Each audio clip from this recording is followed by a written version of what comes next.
Gente, estou recebendo aqui no estúdio o nosso amigo João Paulo Arcelino Torrego.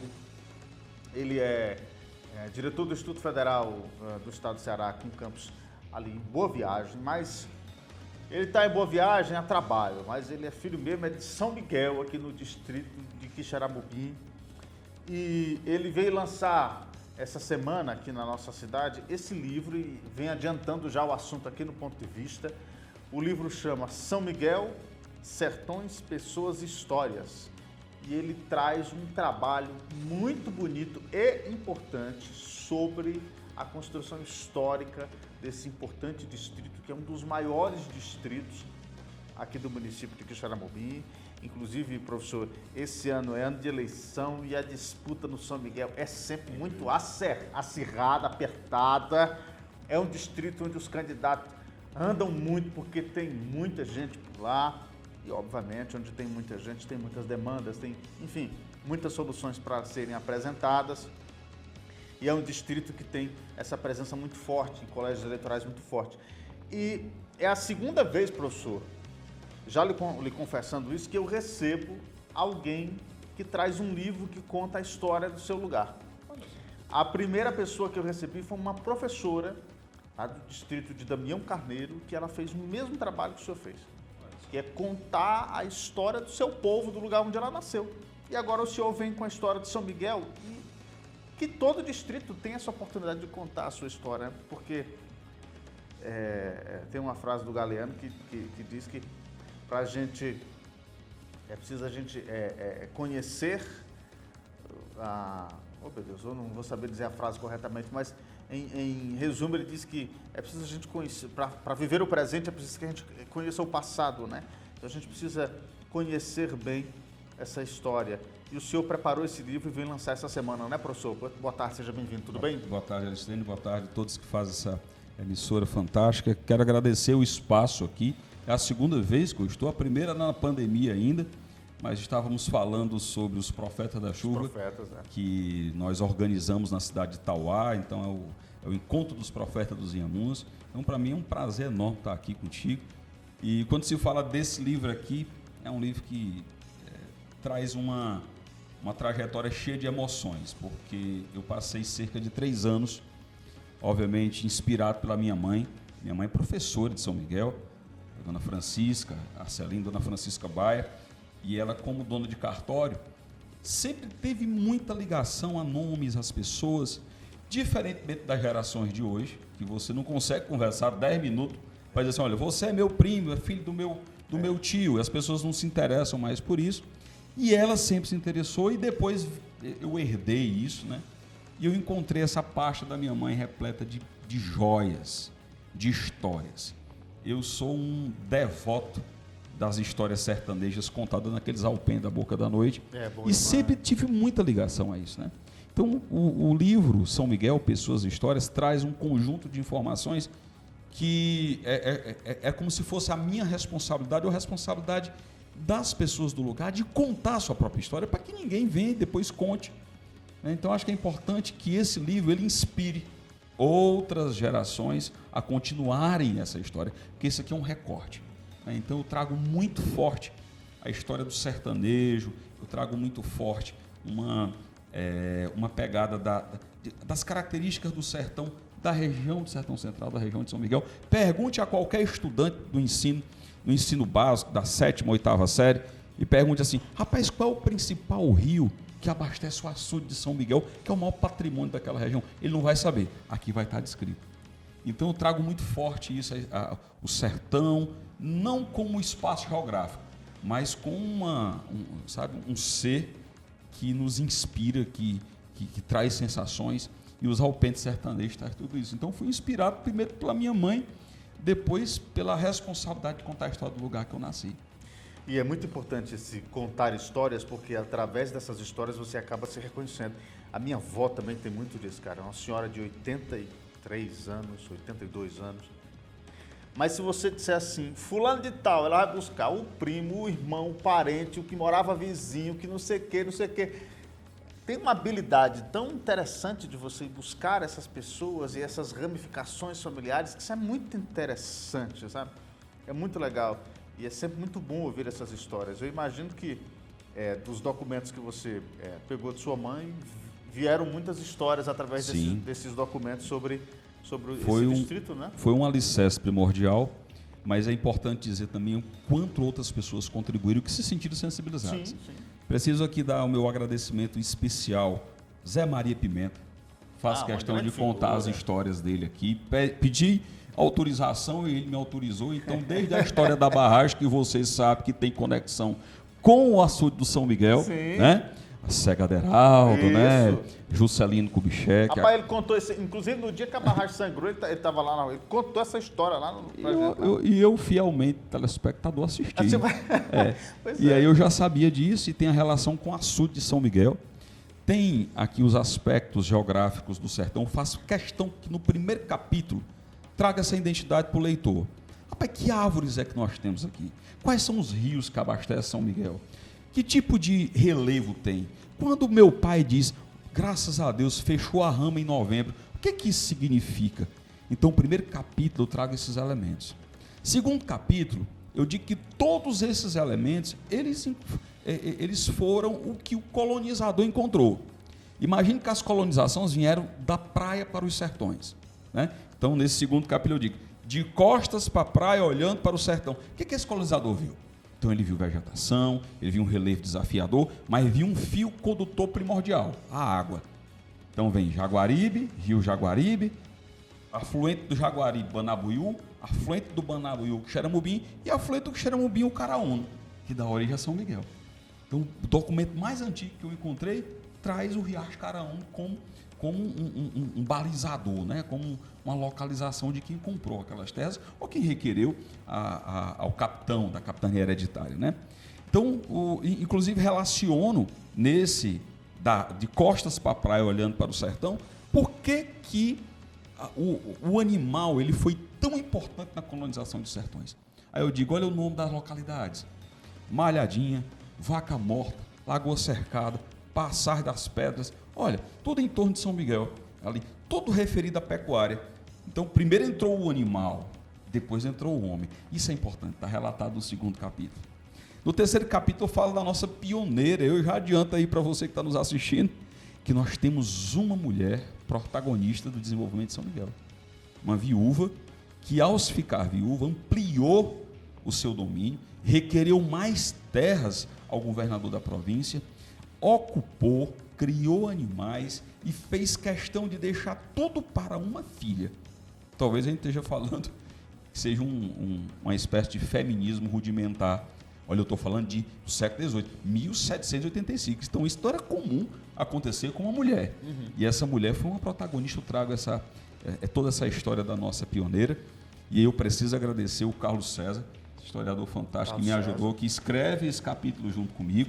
Tá certo? Então, Carlos César, você sabe o quanto eu lhe admiro, e foi primordial encontrar documentos como o batismo de escravos por ela, o batismo da sua filha, a certidão de óbito, inclusive, que diz que ela está enterrada na igreja de Santo Antônio. Está aqui, ó. Tá aqui. Termo de óbito de Eugênia Isabel Maria. Eugênia Isabel Maria, nossa pioneira. 30 de agosto de 1822. Exatamente. Então, o terceiro capítulo dedica a Eugênia, a nossa pioneira, né? Quarto capítulo, aí eu já trago um pouco mais para a nossa contemporaneidade, né? Então, já é o sítio São Miguel, ainda é escrito com C, na época dela, como agora protagonista do desenvolvimento regional. Então, eu falo do nosso São Miguel, do frio primordial que era a água, né? Do único cacimbão que existia, da dificuldade de acessar a água, como é que o prefeito de Xeramubim, na época, Luiz Almeida, aumentou essa cacimba para um cacimbão. Era o Riacho Caraúna, que surgia a 22 metros de profundidade para dar água lá à região de São Miguel. Eu relato isso, tá certo? Conto a história do açude de São Miguel. Aí eu preciso agradecer mais uma vez o Zé Maria Pimenta, porque aí eu trago jornais da época lá da capital, né, do país, lá no Rio de Janeiro, que fazia as denúncias, né, do Denox. Conta a história do general Vica e seus 2 filhos, né, o Euclides Vica e o José Cândido, que eram os responsáveis, um pelo Denox e outro deputado federal, pela construção do açude de São Miguel. Então faço essa relação, tá? E trago tudo o que foi importante para esse desenvolvimento. Por que a cacimba deixou de ser cacimba para então se transformar num açude? falo do desafio que teve mais uma vez a valentia de uma mulher, filha de São Miguel, quando viu as primeiras chuvas de fevereiro de 1959, o açude querer arrombar, e lá ela ajoelhada em cima da parede do açude de São Miguel, fazendo uma promessa com o santo para aquele açude não ir embora. Ora, o açude construído em 58, em 59 estava ameaçado. E Dona Estelina Pimenta consegue, através das orações a São Miguel, remover as águas de cima da parede e consegue salvar o açude. Eu conto essa história. Já no 5º capítulo, faço uma homenagem ao algodão. Foi graças ao algodão, o ouro branco lá de São Miguel. Aí. E aí eu faço aqui uma referência à família do seu Antoiné. Esse caminhão ele levava algodão para a fábrica do Zé Carneiro aqui em Xeramobim. O seu Antoiné é o pai do Zé Maria? Não, são parentes. São parentes, né? Ele é filho natural de São Miguel. Tá? O seu Antoiné e o seu Antônio Lopes estavam aí no caminhão. E faço também uma homenagem à minha avó, que era fiadeira. Minha avó teve 21 partos. Se não fosse o algodão, não tinha como complementar a renda da família. Eu conto a história do algodão.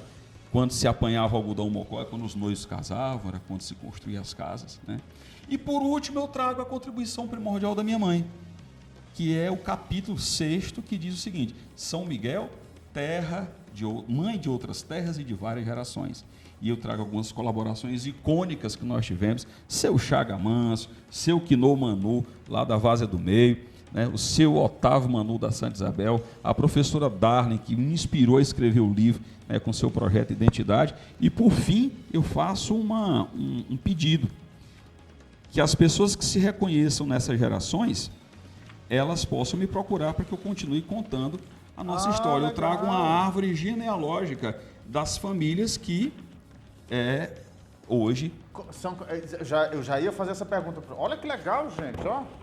Olha isso, o livro se desdobra numa grande árvore genealógica. Exato. Das famílias lá do distrito de São Miguel. E essas famílias fundam outras regiões. Pois é, eu ia Santa perguntar Isabel, isso. Várzea do Meio, Várzea Grande, né? Eu ia perguntar, professor, nós temos a incidência de várias famílias, né? Uhum. Baia, Amâncio, Né, Rocha, do Rego, tudo uma só. Pereira, Lima, tudo isso se desdobra em várias outras comunidades que são...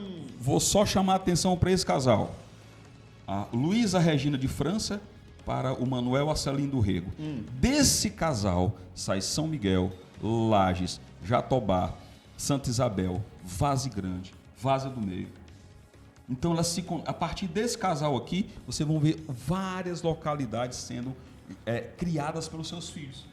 Mas, e cara, o melhor, que legal. A viúva Eugênia deixa suas terras para a filha. Em 1816, ela vende essas terras para o avô dessa mulher. Tá aqui. Laureano Cardoso da Rocha Júnior era o avô da Luísa Regina de França, e ela era mãe, por exemplo, da minha bisavó. Ela era mãe, por exemplo, da tia Helena. Tia Helena, ela é a mãe da tia Luísa, a avó do Cirilo, por exemplo, do nosso prefeito. Sim. Tá? A partir da tia Helena, sai todos os Amâncios. A partir da dona Filomena, sai toda a família Baia e Rego. A partir do seu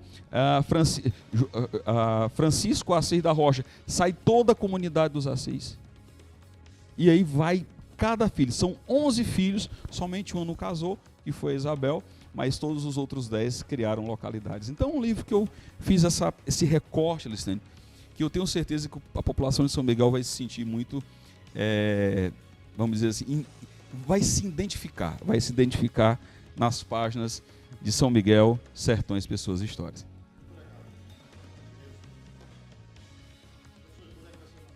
O lançamento vai ser dia 5 agora, sexta-feira, às 17 horas, na Praça Matriz de São Miguel.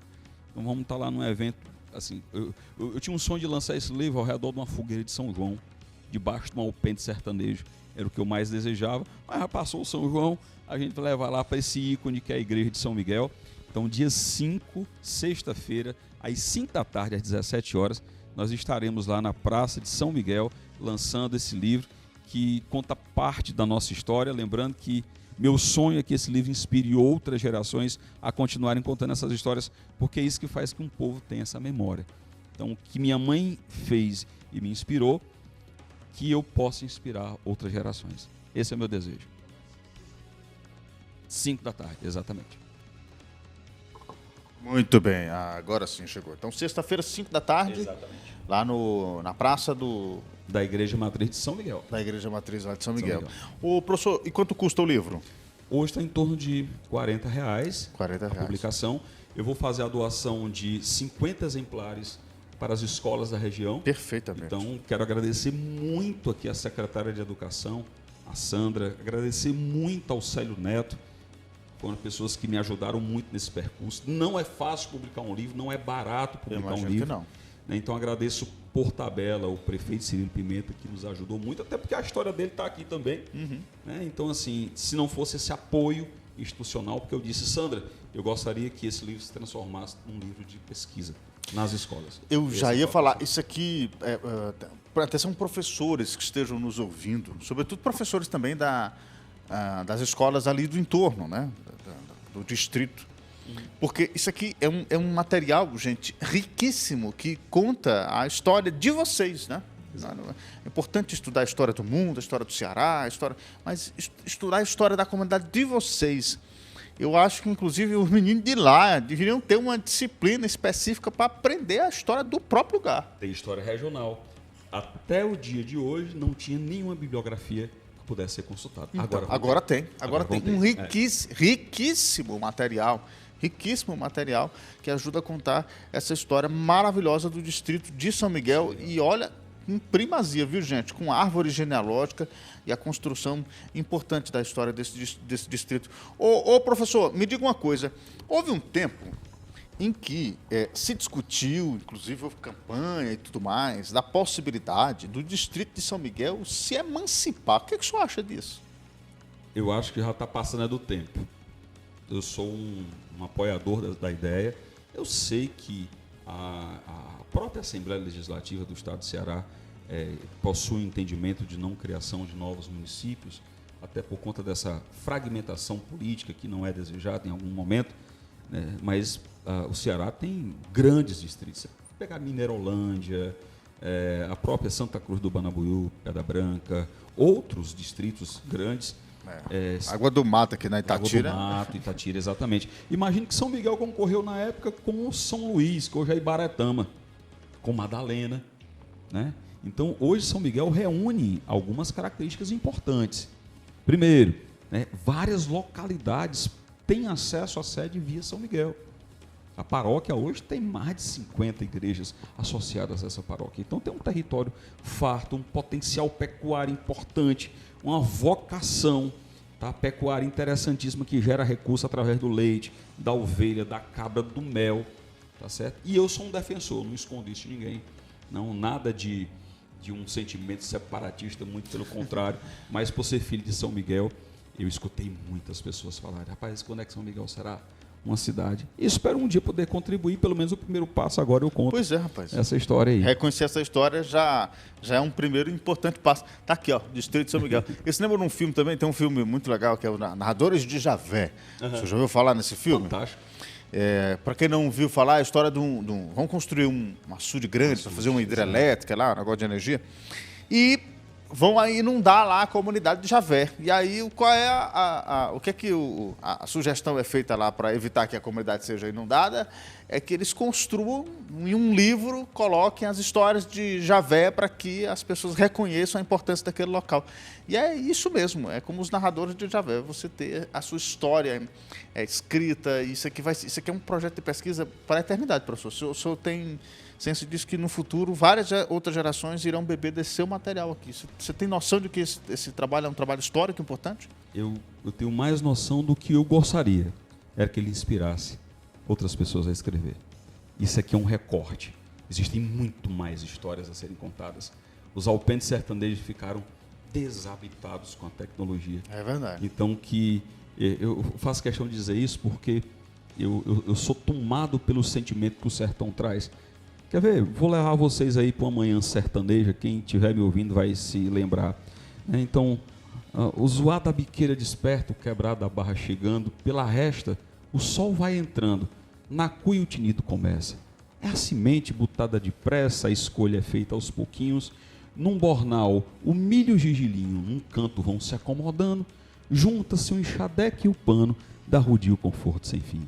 Enquanto enfim pega o caminho, do roçado é o destino, do homem, mulher e menino, que agora na terra molhada, cava e deixa plantado o melhor dos sentimentos, a chuva, a goa de momento, a esperança no chão fincada.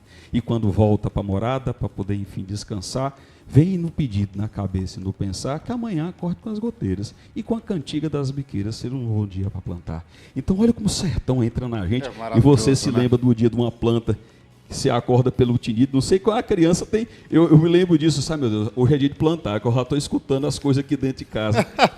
Então o sertão é isso, meu amigo, o sertão é essa coisa que envolve, essa coisa que inspira, e eu espero que as pessoas sejam inspiradas por isso. O pessoal lá da Oiticica está mandando mensagem aqui, ó. Gostaria que minha comunidade fosse contemplada com essa riqueza. Olha aí, o pessoal está lá na Oiticica assistindo, ouvindo a gente, acompanhando a gente aqui. Vai sim, são 50 exemplares, nós vamos distribuir para as escolas, então, obviamente que isso está sendo feito a comando da nossa secretária de Educação, a Sandra, tá certo? Então não tenha dúvida que, se não chegar lá, eu garanto que chegue, tá certo? Que eu quero que esse material se transforme, sim, num material didático, material de pesquisa, que vocês possam utilizar isso para dar identidade para esses novos meninos. É isso aí, é isso aí. Gente, então tá aqui, ó, São Miguel, Sertões, Pessoas e Histórias, do professor João Paulo Arcelino do Rego, vai ser lançado na próxima sexta-feira, dia 5, às 17 horas, lá na praça do distrito de São Miguel. Um momento muito importante, se você estiver nos ouvindo aí nas comunidades vizinhas, na própria sede do distrito, por gentileza, compareça. A sua presença é sempre muito importante para valorizar. Não é fácil lançar um livro. Olha, você não sabe como é trabalhoso. E o professor está lançando esse livro como um trabalho muito bem feito. Vale a pena você participar. Ô, professor, me dê notícia do seu tio, rapaz. Cadê o Titico? Como é que está ele? Tio Padrinho, seu Titico Baia está muito bem. Deve estar nos ouvindo lá em São Miguel. Nunca mais ouvi ele. Ele teve lá no dia 12 de janeiro desse ano. E eu fiz, na verdade, quando você começa o encontro dos profetas da região dos Inhamuns, eu primeiro apresento o prognóstico que os sistemas meteorológicos estão mostrando, né? E ele foi o primeiro a falar. E ele disse, eu não sei por que botaram primeiro, mas eu vou ter que dizer que não concordo. Esse ano nós temos inverno sobrando da média. O que passar da média vai assombrar. E ele foi o segundo falou a mesma coisa, o terceiro falou a mesma coisa. Disseram quando o inverno começa, porque o seu Titico tem uma característica. Ele não só disse o inverno é bom ou é ruim. Ele diz quando começa, quando vai ter uma chuva grande, aonde é que aperta o negócio, quando é que ele tem que plantar, ele dá a data da chuva. Ele dá bem direitinho, E, rapaz, foi. Em São Miguel, nós chegamos próximo aos 900 milímetros. Imagine que a média história é 589, 590, imagine que choveu bem acima da média. E é tanto que foi difícil tirar feijão esse ano, muito feijão. Mas está lá, seu Titico Baia. Tá, ele está aqui no livro, quando eu falo aí das experiências, dos profetas de um tempo, eu falo da contribuição dele. E se Deus quiser, esse ano o Encontro dos Profetas vai ser na Boa Viagem. O Encontro dos Profetas dos Inhamuns vai vir para o Sertão Central. Então ele fez inclusive um desafio para os colegas profetas. Eles fazem um encontro em janeiro, você já viu tudo. Eu quero saber se vocês verem alguma coisa se o encontro for feito em dezembro. E eu vou fazer em dezembro esse ano, porque eu vou fazer esse desafio para eles. Então, se Deus quiser, vai ser em dezembro, lá no campus do Instituto Federal do Ceará, em Boa Viagem, se Deus quiser. Então, vamos adiantar logo as previsões dos profetas do Inhamuns, depois vem os profetas do Quixadá, mas depois vem a FUNSEMI. Sabe uma coisa, professor, para a gente encerrar aqui, falando sobre tempo, chuva, essas coisas todas, eu admiro muito essa espera que a FUNSEMI faz, porque você sabe que esses prognósticos são feitos, isso são análises de ciência, tecnologia, que isso é feito ao longo do ano, enfim, isso vai se observando. Se você quisesse adiantar em uma semana esse prognóstico, isso não ia fazer a menor diferença. E eu acho interessante que ela respeita esse prazo dos profetas se apresentarem na segunda semana, segundo fim de semana de janeiro, porque eu acho que respeitar essa experiência do sertão é fundamental. E não é por nada não, os profetas acertaram um pouco mais do que a FUNSEMI nesse ano, né? Então isso traz ainda uma resposta mais positiva ainda sobre esse empirismo do homem sertanejo, da mulher sertaneja, que ainda hoje é e permanecerá muito forte. Eu vou levantar uma questão, talvez algumas pessoas ainda não tenham se ligado para esse tema. Anteriormente, a FUNSEMI fez o seu prognóstico em dezembro desse ano. Ano passado ela fez em dezembro. Ela antecipou o prognóstico dizendo que não ia ter condições boas de chuva no Ceará. Então tem a publicação de dezembro de 2023. Tá? Então foi bem antecipado. Talvez esse tenha sido o principal problema. Né? 2. Quando a FUNSEMI traz um prognóstico dele, os modelos matemáticos, eu sou um cientista. Então eu acredito na ciência. Obviamente que ela está muito mais vinculada a recurso de água. Vai haver aporte. Tem a quadra chuvosa do ano 2024 dará condições para o Estado, tá, abastecer as populações, abastecer animal. Quando eu vejo o profeta ele é muito mais ligado à lavoura, à safra.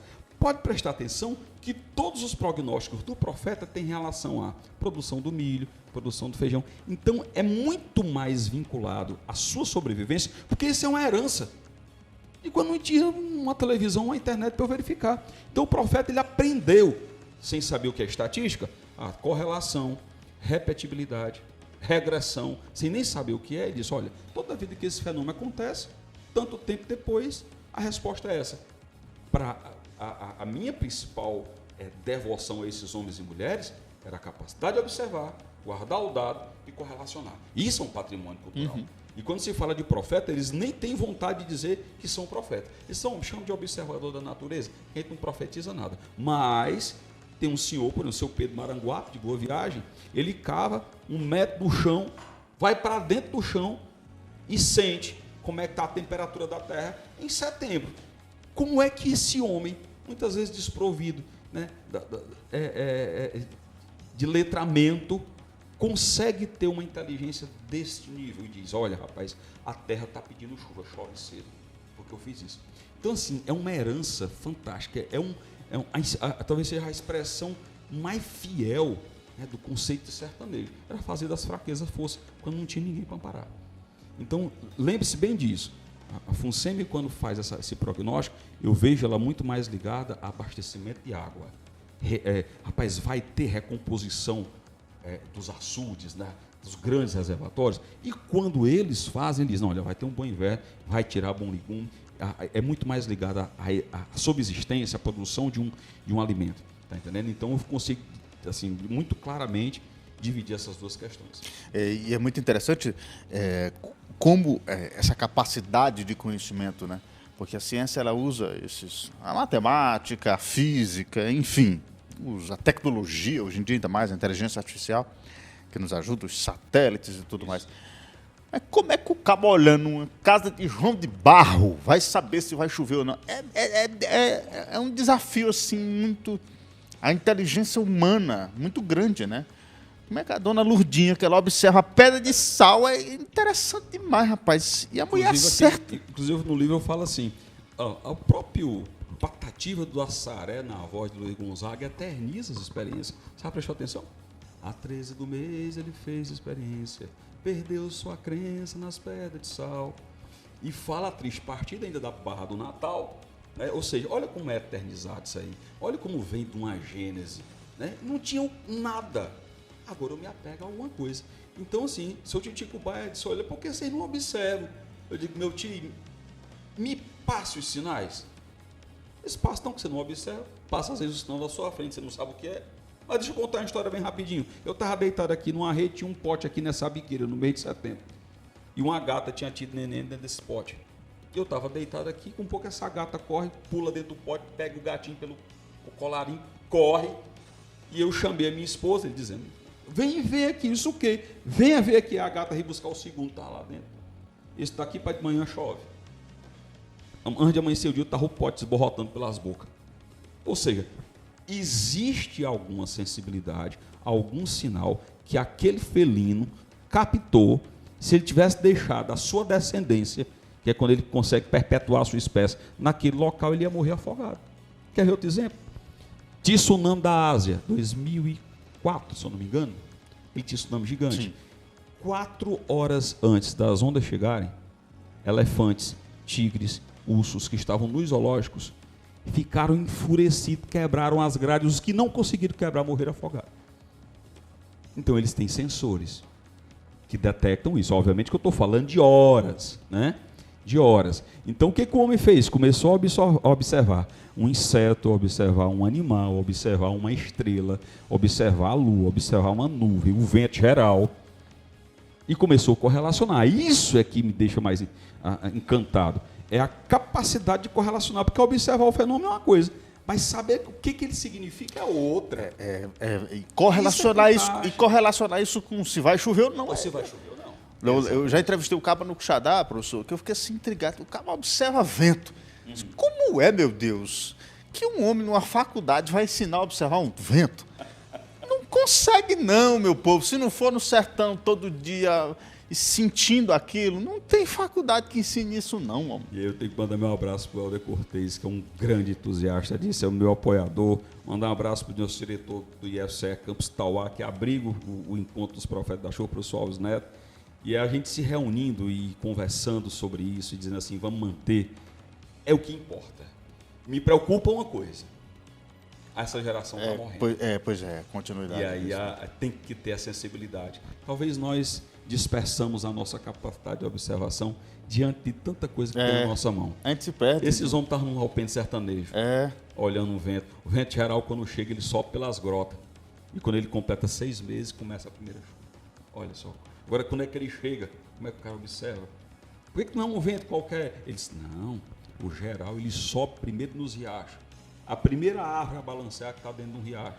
Aí você diz, é o vento geral que chegou. Pode marcar 6 meses, meu filho, que o inverno começa. É uma inteligência, né? É uma inteligência. Ô, gente, está aqui. Papo muito legal com o professor João Paulo Arcelino do Rego. Sexta-feira, às 17 horas, lançamento do seu livro São Miguel, Sertões, Pessoas e Histórias, lá no Distrito de São Miguel. Professor, muito obrigado pela presença. Até a próxima, tá?